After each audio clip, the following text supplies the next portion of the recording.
Hey YouTube, coming at you with the Great League team featuring Cresselia. And so there's two things with this team. One, I want to showcase Cresselia because you know everyone has it now. So showcase it in action. And two is I'm gonna use the team building strategy that I showcased earlier when I did the team building earlier last week.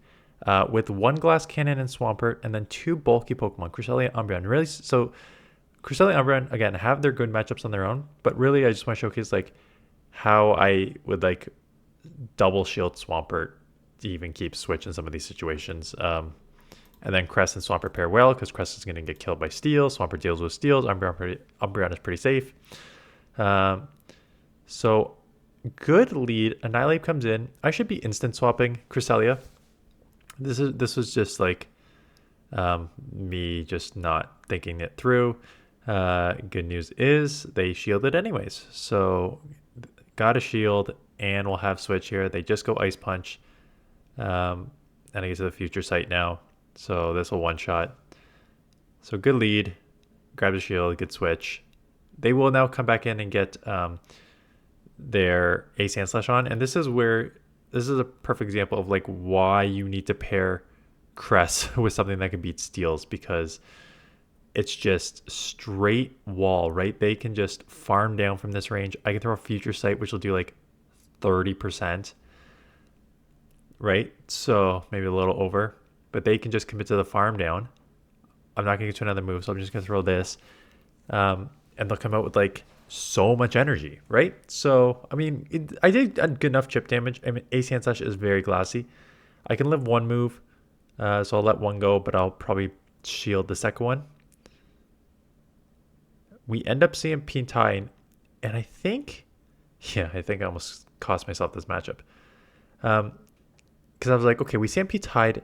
I can probably mud shot down and come out with a Hydro for whatever's in the back. And that's exactly what I want to do, except what's in the back is a Azumarill. So I'm like, okay, I'll just get to an Earthquake. I'm like, nope, I'm not going to get to an Earthquake. And now I am behind on energy in a bad matchup. So I shield one. It is one of the play roughs. Good news is Umbreon is pretty tanky, so you can take a play rough. And what you're going to see here is just management of energy in the fact that I know I have a Hydro Cannon banked. I know I can take this down low. I am going to chip as much as I can, be well aware of the switch timer. I will get to another last resort, and I am going to snipe. So switch timer coming up. They're going to try and bubble me and get in there. Bubble long enough move that's not going to hit me. Take it out. And now I can snarl down before they get a move off. So closer than it should have been, but we'll take it out. Annihilate bleed. Again, I will just go straight Hydro here. This one obviously is not a safe swap. This one, and they try and catch, this is a very risky. Okay, so two things. One, this is a very, very risky catch. I get it. You're trying to catch a Hydro, but you just came into throwing resisted poisons. So I was like, okay. Two, because I only had like 5 Pokemon for Catch Cup for both Little League, and I didn't play much last week at all. In fact, there was talk about how done I am with this season. I played a couple at the beginning with the Articuno and the Bronzer to showcase for you guys. And then I did a couple sets maybe on, let's say that was Friday, Saturday, maybe a couple sets on Sunday. And I think Monday through Thursday, I played maybe one set. Like there was no point for me. Usually in past seasons, I would like just like try and get like one win to get the 3600 dust. But I didn't even do that. So I did lose a bunch playing Articuno and the Geodude in the Little Cup. So it's down to like 2500. So I am in like the 2500 range. So if you're seeing like questionable plays here, it's because I'm in the 2500 range. So I did go 8-1 with this team, but 8-1 in a 2500 league, 2500 CP rating. Yeah, I'm ready for the new season.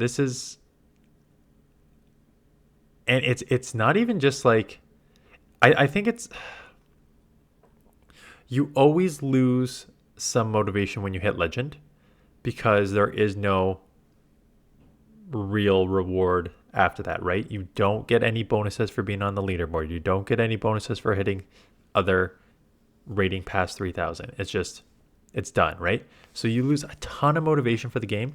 I have had motivation in the past to try and get dust and potentially like good encounters. I don't feel like I need that in this moment, so I have not been playing, which again is very, very rare for me. But T minus 6 days until we are in the new season. So I'm looking forward to that. I'm sure I will pick it up again when the new season rolls over, pending some changes to the meta. Please nerf Scald.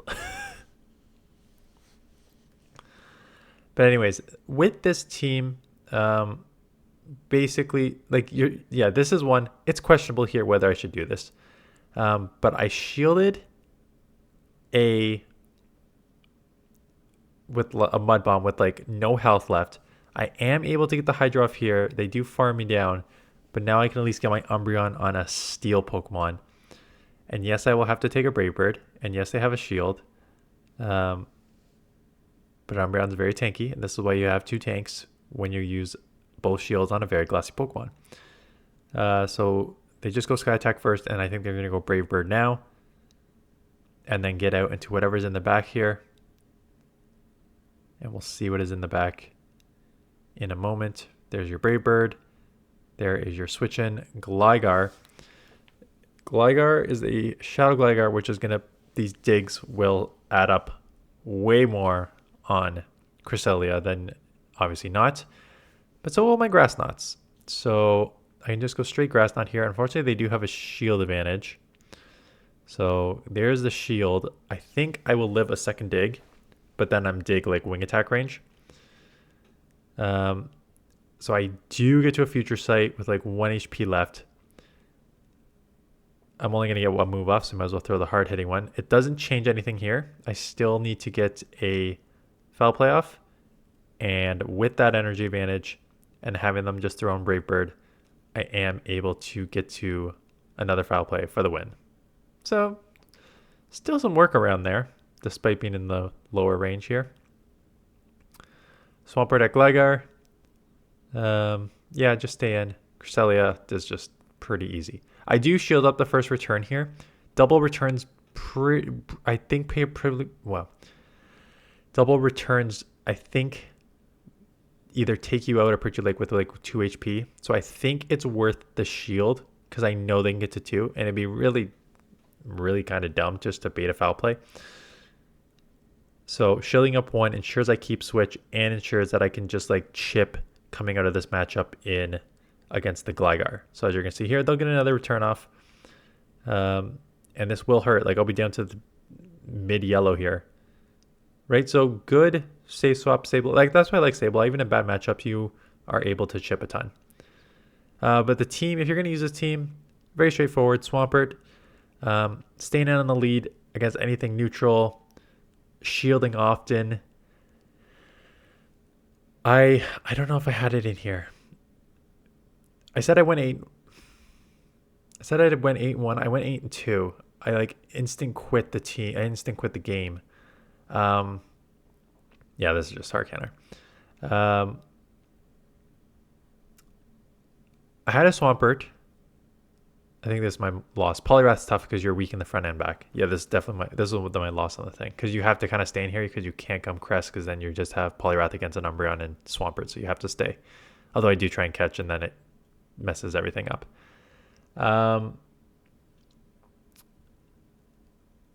I really, I get why Crest is so strong as a safe swap.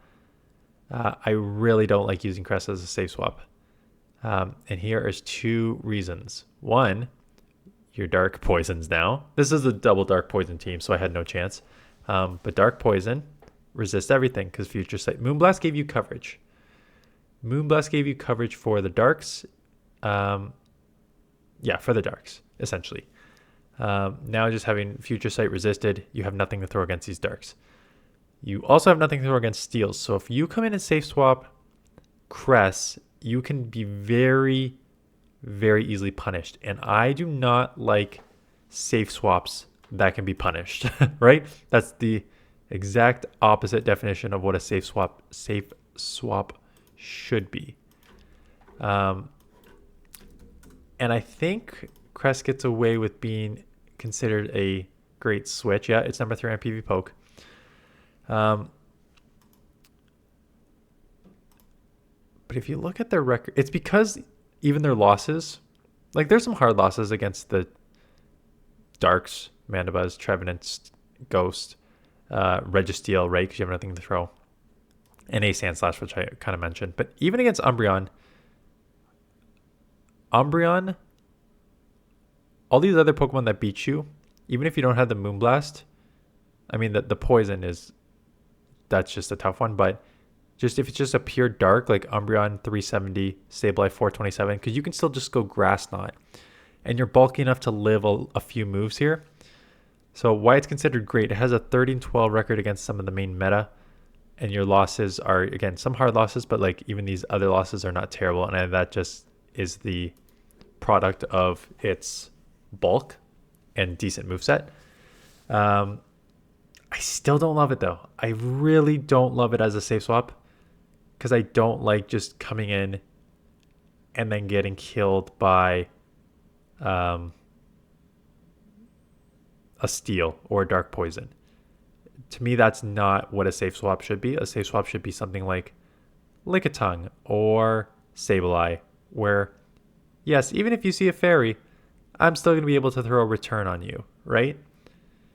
If I see a fighter, I'm still going to be able to lick and body slam you like crazy with Lickitung, right? So those are what I find as better safe swaps, as opposed to Cress. Umbreon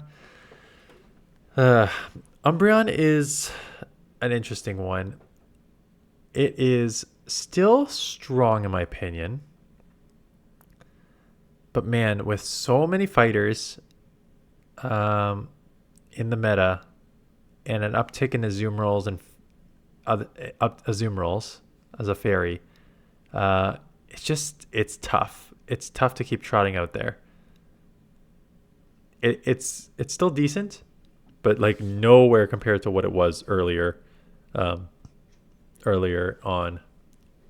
in GBL.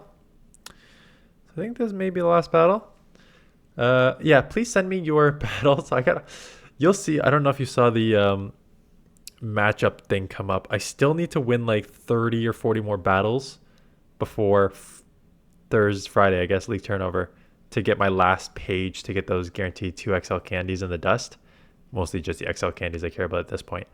So I got to do that. And it just, again, this is just a product of, I've never been this far behind on that. And even today, I did these. I'm filming this at 10:37 p.m. on Friday. It's going to go up Sunday, but I'm filming this 10:37 p.m. on Friday.